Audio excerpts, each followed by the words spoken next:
Right, as popular request, I'm going to go through each cheat for Dynasty Warriors 2 in this video and what they do. So if you join the Mushu Warriors Discord, check the link in the description, join that Discord, you're going to come to like this page, and then if you go to mod releases by Michael, Dynasty Warriors 2 mods, and these are all the mods you can do. And if you look in the description, there's a video of how to activate the cheats, and you make a pnach file, and in that video there's a link to a pnach file you can just save. So yeah, basically you name your pnach file that .pnach, and then you put all these files in there, the ones you want, and it's good to go. If you like want to play as an NPC, this is the ones. See these last numbers, they'll come in handy later, but we'll start with the first one. Is if you wanted to put this in, you just literally copy all that, paste it in the pnach. I keep the name here just so you know what it is.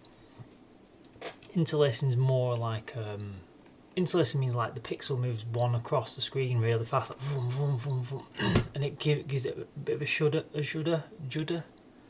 That's more of the European versions, because they're is it 556i rather than 480p American, but because it's such an old game, just stick it on. There's no harm, no foul. This one's like a mandatory one. Increase max units rendered 20 to 27. It's mandatory. But obviously you need to keep this in mind. If it slows down, increase EE cycle rate to 180%. Definitely worth doing.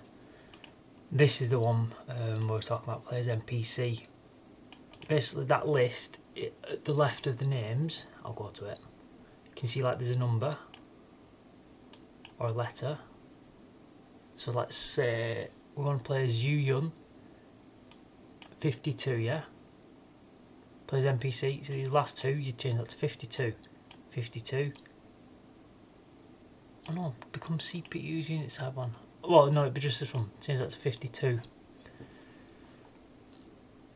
And then this enable CPU voice, it does explain it. Oh yeah, you just paste that in. And you don't need to change the last two numbers. It automatically does it. It's just that one that you have to change. As far as I'm aware, it's been a long time since I've done changing my NPC, playing as an NPC. Correct CPU guys, I stick this on because basically, yeah, if you're playing on a battle, whatever unit you playing for, your bodyguards become that same unit, so it looks right. It's just a cosmetic thing. This bodyguard formation, that's pretty good. They're standing like a, if you've got 8 bodyguards, like 4 each side, like a row, like they do on when you go to an enemy, they stand like that, but yours don't. But this corrects that. It's really good. Name and life always on. That just saves you pressing L2 because you're going to use this for the L2 button. When you normally block, you're kind of like this, aren't you? But the enemy can do this really slow walk like this. You might have seen it. That gives you the ability if you're holding L2. So I'd stick both of these on. What's this? Life R3? Nice. Is that both? No. But yeah, the AI, I use it sometimes, like just getting that little precision, because when they're standing face on like that, you can't always hit them when they're blocking, but if you can just get round to the side or the back. Phew. Change weather, self-explanatory. Change the weather all age, change the last number, so yeah, basically that last number there, you change with the corresponding one you want. Custom style health bars, I've never used that, you know. To change how the health bars looks a bit like Dynasty Warriors 3's. I don't think I got that to work. Yeah, I remember trying that, it didn't work. You can give it a go. Disable meet defeat events. Yeah, it just skips all them cinematics every 5 seconds when you kill someone. Bodyguard custom model must have max level guards. Nice. I think you change some of the you have to change some of the letters. Bodyguard custom motion must have max level guards. Player model bodyguards colour fix. These can be used to customise your player's bodyguards, fully maxed bodyguards only, and you may only use models that are loaded onto the stage by another unit. Only use colour fix if using playable character model or bodyguard. See, it gets a bit more confusing, doesn't it? Number of bodyguards.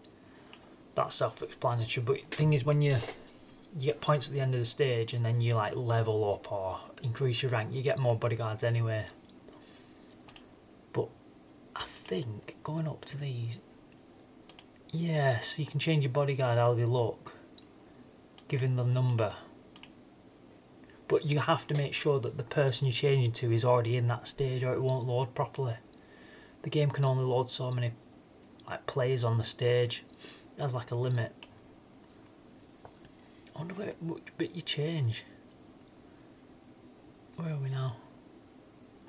Yeah, here. It's always the last 2 digits, so it'll be these 2, as far as I'm aware. Must have custom motion, must not. Right, they must be customised more. See, the things like that's when it gets way more complicated, a bit more finicky. Army advance makes forces more offensive and advance the fight rather than waiting in one spot. No, that's good. Disable officers retreating, that's really good. Because obviously, say you've got the main officer like Cao Cao, and he's got like all his subordinates, so you kill Cao Cao, they all run off. But with this one, they stay and fight, so you can get all them extra attack ups, defence ups. And the force leader defeated his officer will not. There you go. Gates will never stop resurrecting troops. That makes it a bit harder. Kind of cool. Everyone can resurrect from gates. So that's even the officers. Right. Reveal hidden units from the start. Self-explanatory. When you're playing like through the game, sometimes like an attack unit will appear randomly. They're already there from the start. Disable turn lock. Allows you to turn your body while attacking enemies. Affects everyone including AI. Disable turn lock. Is that when like you're attacking you attack in one direction, don't you? So now you can change. Worth putting on. Disable Mushu pause. CPU feature. When using Mushu attacks, the short pause that sometimes. Oh yeah, that's that effect where it goes slow motion like. Whoosh. I actually kind of like that. Walk through gates, I love that one. The gate captains, you can just go straight through the gate in the back of the map. That's quite fun. Ride fluting next areas on horse, same kind of thing, but on a horse. Like up the stairs, yeah, you can't go upstairs with a horse, but like you can. Higher AI level unit leaders. Higher AI unit guards. Change the AI level or you're using guards high functional to fight better. Wow. That just makes the game harder. I presume for you and the enemy. Your team and the enemy. AI always uses full Mushu attacks. This will set the IA to always using long Mushu attacks against everyone. Forget that. Old aggressive IA. That's an old cheat, that. You can use that one. Yeah, I think he's got an updated version. Enables some CPU. This enables some features of CPU units such as using items after standing up or AI tagging. It's weird, so I don't recommend using it before understanding all its effects and drawbacks. Enables some.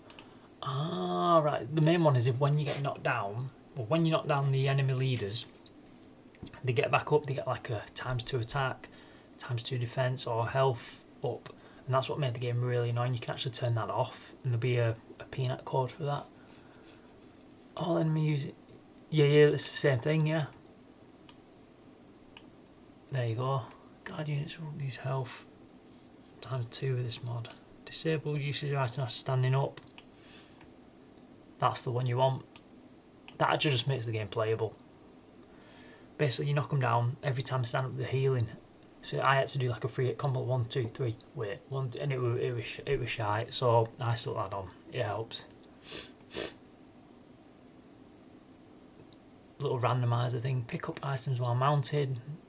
Self-explanatory. Get it put on. Field of view. Oh, just adjust the field of view. I think there's a cheat lower than that anyway. It just does it. But you can give that more of a read.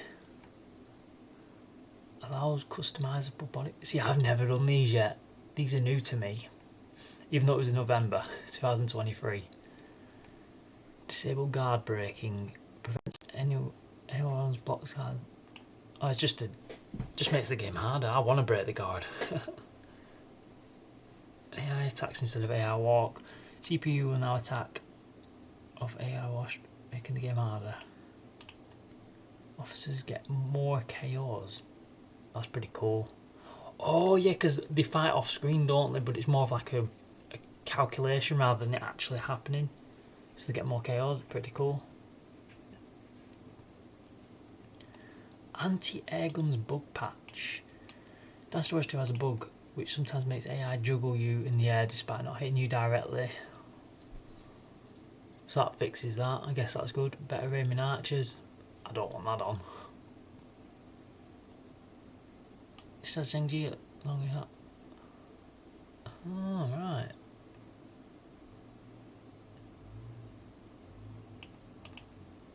That's its own separate pnach. I guess you could literally download that and use that as your pnach. Surely.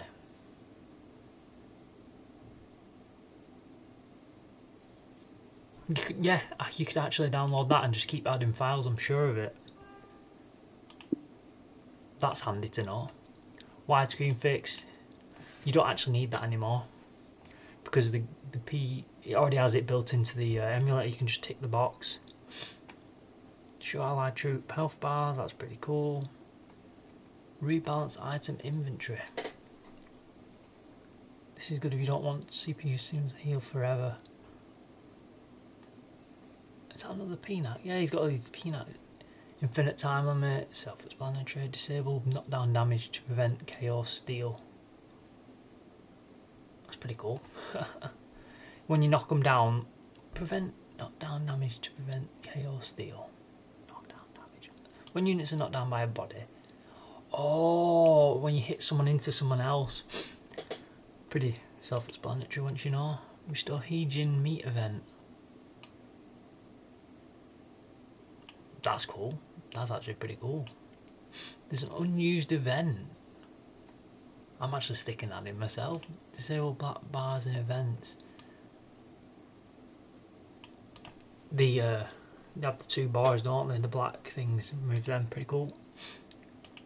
Buggy stage into effect, blur effect pre-battle. Skip events with the X button. It's pretty cool. That's just skipping cutscenes, worth it. Higher camera angle, obviously self-explanatory. Very hard difficulty. Doesn't actually give you anything more in game, I don't believe, but it's good for if you want an extra challenge. Character difficulty scaling override. So if you, I think if you've completed and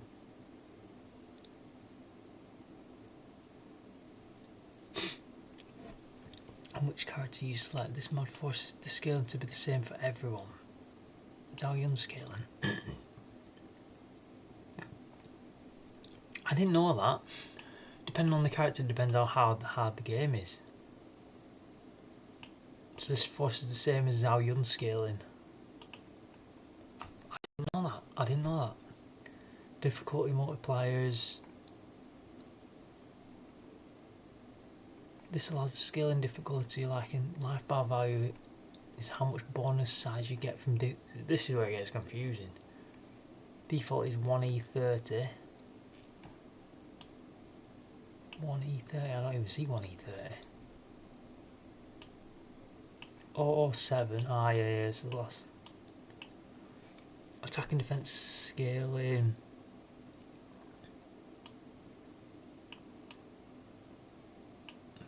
Oh, right. So it's just.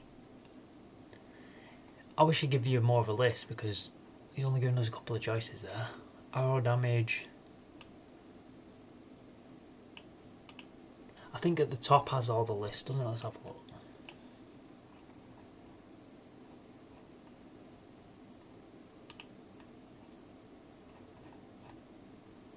It doesn't seem to actually. Oh well. AI uses full string troops, especially now use full attack strings. That's pretty cool. Items last 60 seconds, so it doubles the attack times 2, defense times 2. This is the aggressive AI, the new version. So you literally copy all that. Same code as above if you have issues copying it, so he's got his own pnach file for that. Disabled distance based. Model disappearing. Ah. Still experiment. So basically just you can see enemies in the distance, that's pretty cool. Player can be knocked down like CPU. Oh, when say someone hits a body and it hits you, it knocks you down. This just makes the game more realistic and how it should have been. Yes, enable CPU type of message when killing enemy officer units. Enable CPU type message when killing officer units. Oh, defeated instead of fallen. I'll have to test that one. Show one's own force morale increased message. See, that's good. Player triggers has begun battle with message. Enable CPU only messages. So only for you, not them. No HUD. Easy enough. Disable idle menu timer. When you're in the main menu and you wait, eventually it goes to like a cutscene. Stops that. Enable CPU stats. Gives the player correct life depending on the unit stats. Only choose characters that already exist in the battle, otherwise we'll get a black screen. I think that's basically how strong they are on that map, is what stats you'll have. Cheat engine trainer, never use that. I've never used that. Enable player hit sparks for CPU. Enable guard spark. Enable hit effects that are disabled for CPU units by default. Enable hit effects that are disabled for CPU unit. So I guess when if you use a guarding, they don't have these special effects. Puts them back on. Increase draw distance. This is like a mandatory one at this point. Just stick it on. Obviously, I just go with safe. Bodyguards get the same motion as player. That's pretty cool. Guards do not retreat when leader dies. That must be the new version. L1 center fight allows you to center the camera with L1 while attacking. Ah, right. That's pretty cool. So say you're attacking, the camera's looking this way but you're attacking that way, you tap L1 and it'll... No glow item, yeah, when you get like attack times 2 you get like a red glow, turns that off. This one, when you complete Mushu mode, it's a harder game by default. And any character that's completed it's harder. I'll leave that off. Show off some minimap. Yeah, that's like the sub-officers get shown on the minimap as well, not just the main ones. That's really good. CPU juggling enabled for player. This is either one or the other. Either the CPU can juggle you, or you can juggle them. Because it's something to do when you get hit, when you hit them, they fall to the floor really quick. But they can juggle you for ages, it's weird. Disable event fade. Disables the initial darkening effect. This is like a little black screen before the cutscene starts. Just gets rid of that. And that's it for Dynasty Warriors 2. Give that a look.